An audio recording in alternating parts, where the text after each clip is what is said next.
Hello guys, আমি তাকলা। আজ আপনাদের শোনাব লোডশেডিংয়ের 10টি ফজিলত। কারেন্ট বিল কম আসে। লাইট, ফ্যান, টিভি ইত্যাদি ব্যবহার কম হওয়ায় টেকে বেশি দিন। অন্ধকার থাকলে জোছনা দেখার সুবিধা হয়। গরমে ঘেমে গেলে শরীর থেকে বর্জ্য পদার্থ বের হয়ে যায়, যার কারণে রোগবালাই কম হয়।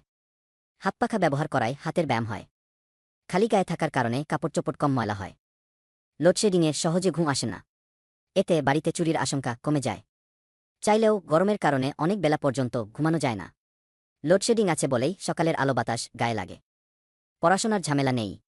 পড়তে বসা লাগে না। কারেন্টের জন্য অনেক কাজই থেমে থাকে। কারেন্ট আসতে না আসতেই তড়িগড়ি করে সবাই কাজগুলো করতে থাকে। এতে কাজ ফেলে রাখার প্রবণতা কমে। মানুষ পরিশ্রমী ও কর্মঠ হয়। লোডশেডিং আছে বলেই আবারও কারেন্ট আসে।